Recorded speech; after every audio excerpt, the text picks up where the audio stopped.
Magandang hapon po sa inyo lahat at welcome back sa another video. For today's episode, meron na naman po tayong group ride na gagawin. At kukuha lang tayo ng 45 to 50 kilometers. Tapos meron tayong stopover sa car stairs. Hindi ko alam kung magkakape o magdodonut doon or ice cream.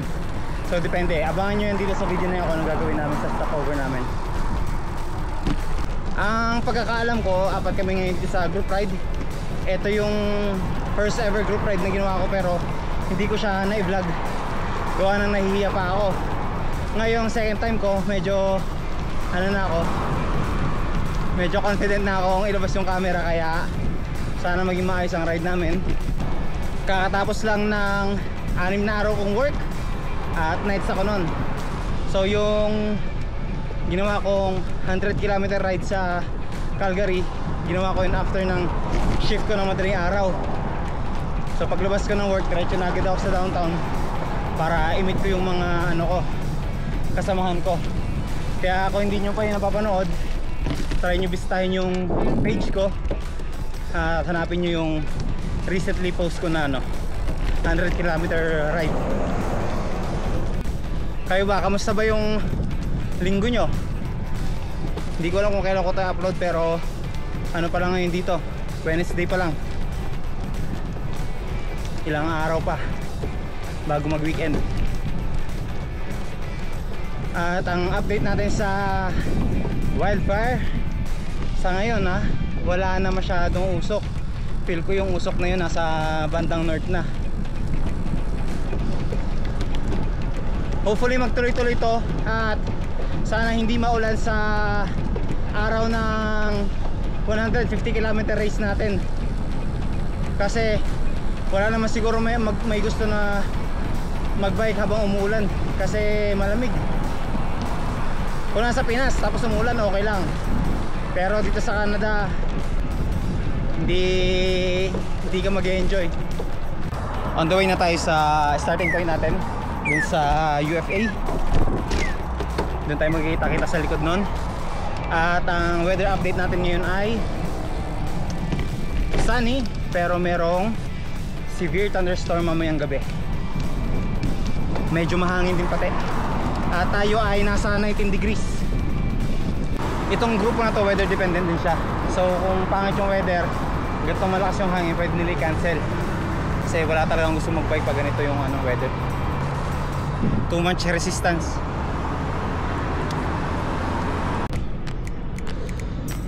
So kakarating lang natin dito sa meet up location natin, kaso wala sila.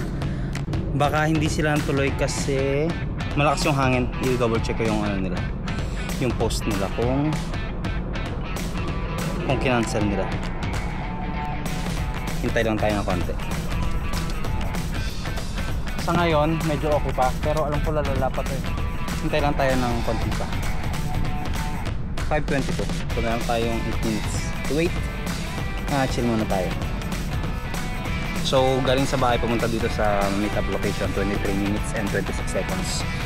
Distance ay 7 kilometers, 7.5 kilometers. 45 works. Alright.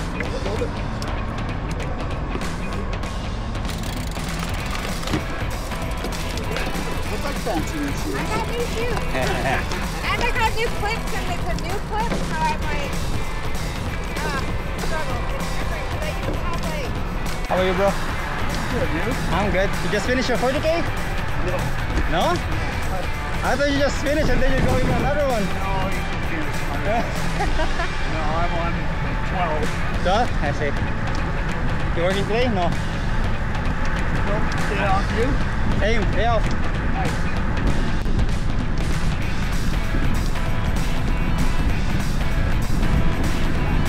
I'll go behind them. I'm behind you, Jolene, just to let you know. It is the most traffic I've ever seen on the drive. It's insane. And it's not ideal for skating.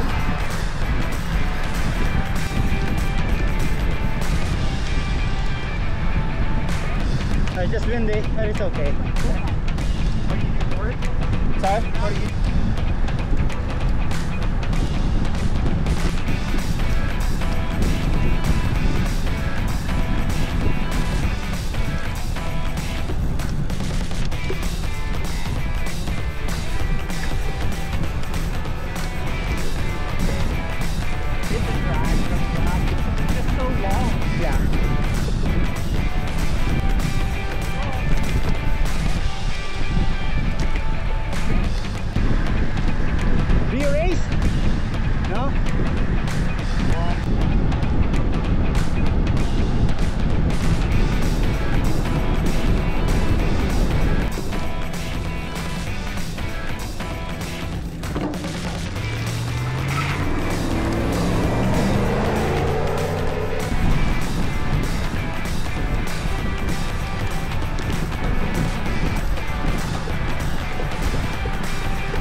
chocolate please.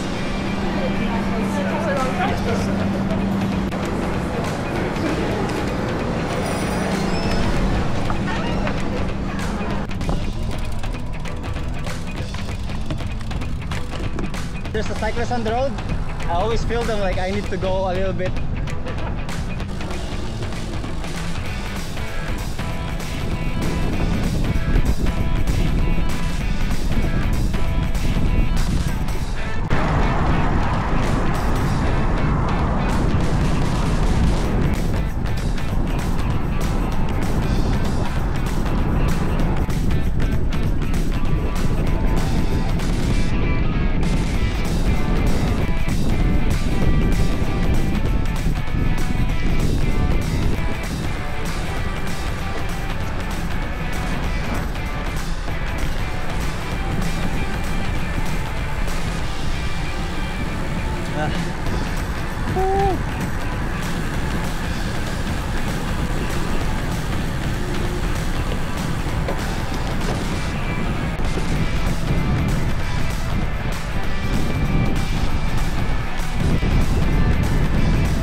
Thank you, Zoli. Sige bro, thank you. Good ride.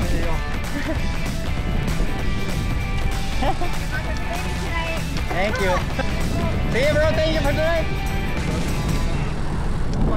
See ya.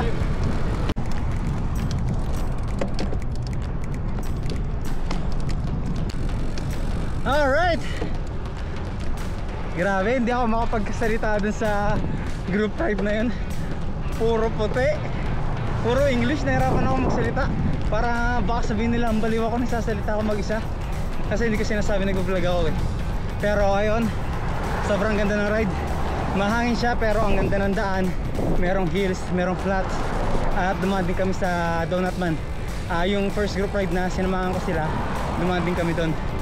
At sobrang enjoy kasi ang bibilis ng ano na yun, ang bibilis ng tao sa grupo na yun. At then on the way na tayo pauwi ng bahay. Time check muna tayo kasi umalis ako ng bahay kanina, mag-aalas siguro 5 minutes to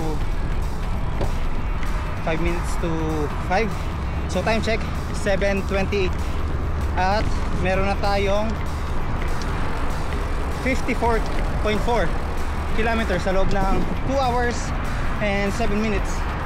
Yan, siguro meron tayong another 3 or 4 kilometers pa uwi ng bahay. Sana okay pa ang aking baby at ako naman mag-aalaga kay Pablo pagdating ko sa bahay. At hopefully sa next ride natin mas marami tayo kasi mas marami, mas masaya. Ngayon appreciate ko na yung group ride. Dati kasi nakikita nyo naman sa vlog ko, puro solo ride ako. Ngayon parang mas prefer ko ng merong group ride kasi natetest nila yung ano mo, yung abilities mo. Abilities, alam mo naman, natetest nila yung ano mo ba, yung limit mo. Kaya parang enjoy talaga. Ang bilis namin kanina. Buti nga lang, buti nakakahabol-habol ako sa kanila kahit wala ako masyadong pahinga patutulog. Yan, hopefully sa race na mangyayari dun sa 150 ay maging okay ako, pati maging komportable. Kasi ngayon parang nararamdaman ko yung sakit sa likod, sakit sa balikat, sa kamay, numbness ng ng wrist. Ayan, hindi ko alam kung paano ko pababaan ko yung stem nitong bike ko, pero parang ayoko rin may magbago kasi bearable naman eh, hindi naman siya ganun ka uncomfortable. Kasi once na binago ko siguro yung setup ko, baka may hindi pa ako magustuhan. So mas pangit. Sanay na ako sa setup ko ngayon. So ito na lang siguro. I-keep ko na yung ganitong setup. That's a good ride. Whoa.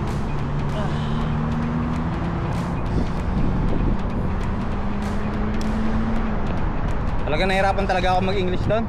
Sobra. Habang pag tinatry ko magsalita, tinitingnan nila ako. So naiilang ako magsalita habang nagbabike. Kaya hindi ko naman tinuloy. At gusto ko lang ipagpasalamat sa mga bago kong subscribers.